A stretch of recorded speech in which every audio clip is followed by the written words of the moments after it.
You, John Fitzgerald Kennedy, do solemnly swear. I, John Fitzgerald Kennedy, do solemnly swear. That you will faithfully execute the office of President of the United States. That I will faithfully execute the office of President of the United States. And will, to the best of your ability. And will, to the best of my ability. Preserve, protect, and defend the Constitution of the United States. Preserve, protect, and defend the Constitution of the United States. So help you God. So help me God.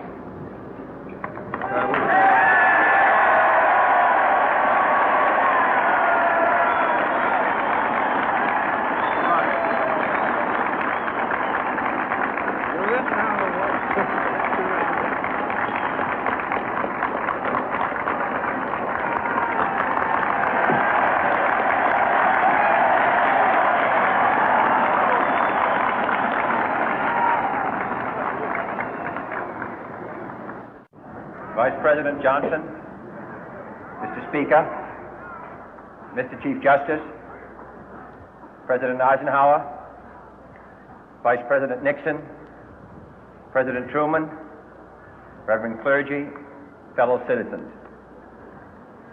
We observe today not a victory of party, but a celebration of freedom, symbolizing an end as well as a beginning, signifying renewal as well as change.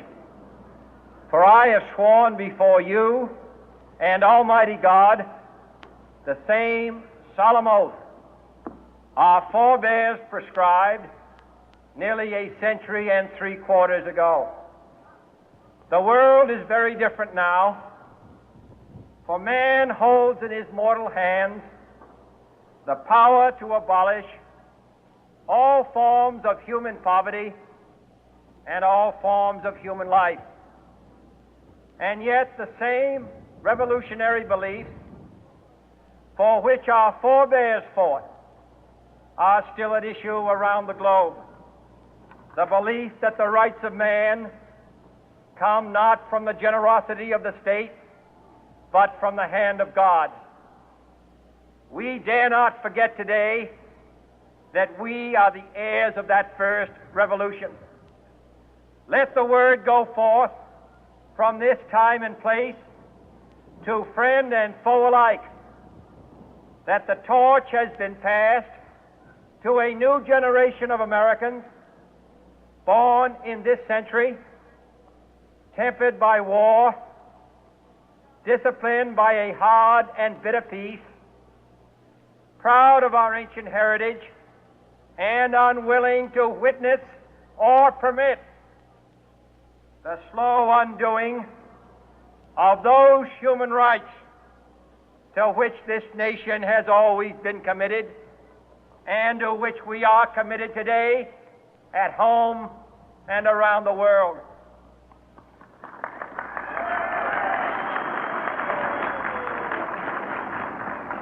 Let every nation know, whether it wishes us well or ill, that we shall pay any price, bear any burden, meet any hardship, support any friend, oppose any foe to assure the survival and the success of liberty.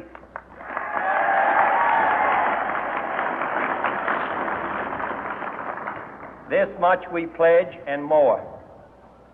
To those old allies whose cultural and spiritual origins we share, we pledge the loyalty of faithful friends.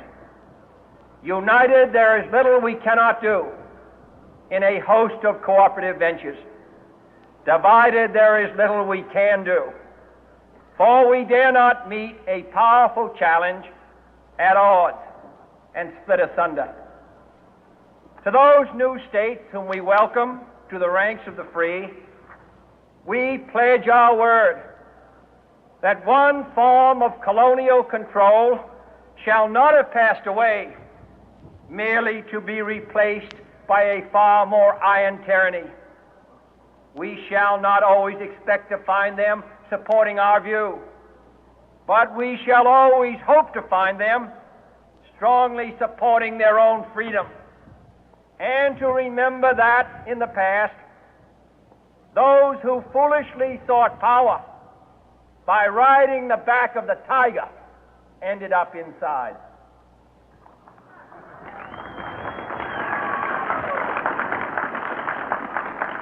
To those people in the huts and villages of half the globe struggling to break the bonds of mass misery, we pledge our best efforts to help them help themselves for whatever period is required, not because the communists may be doing it, not because we seek their votes, but because it is right. If a free society cannot help the many who are poor, it cannot save the few who are rich.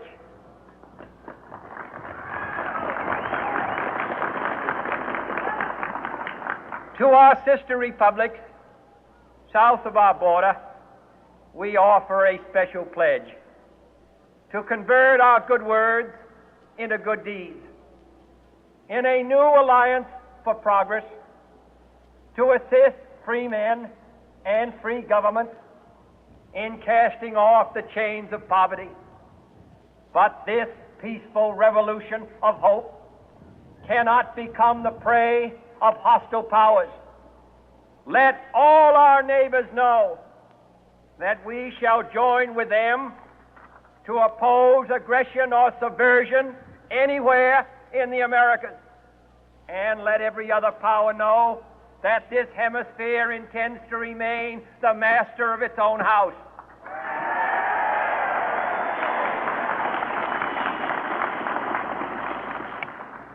To that world assembly of sovereign states, the United Nations, our last best hope, in an age where the instruments of war have far outpaced the instruments of peace, we renew our pledge of support to prevent it from becoming merely a forum for invective, to strengthen its shield of the new and the weak, and to enlarge the area in which its writ may run.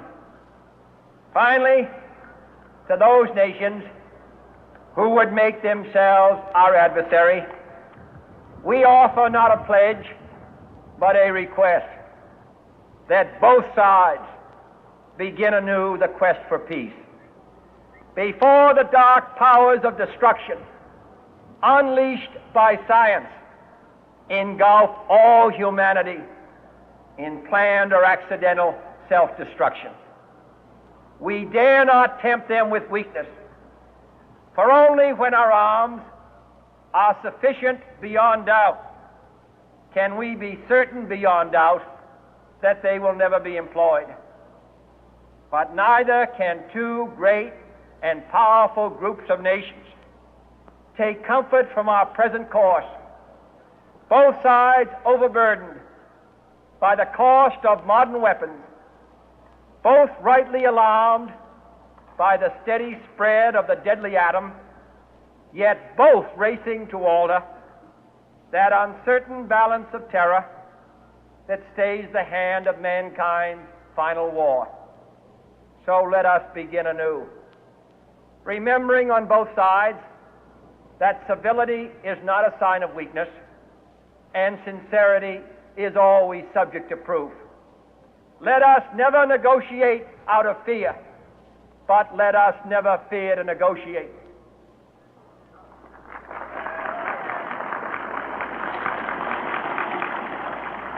Let both sides explore what problems unite us, instead of belaboring those problems which divide us.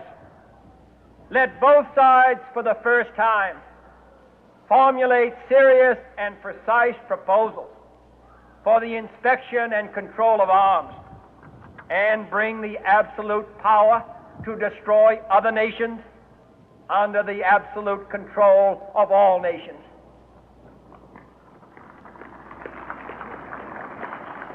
Let both sides seek to invoke the wonders of science instead of its terrors.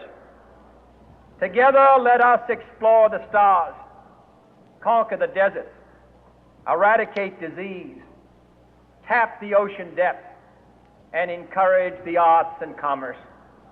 Let both sides unite to heed in all corners of the earth the command of Isaiah to undo the heavy burden and let the oppressed go free.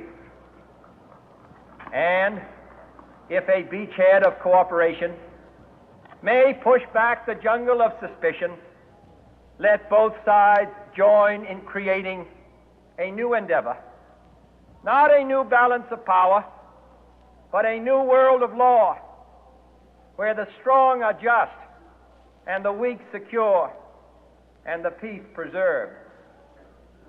All this will not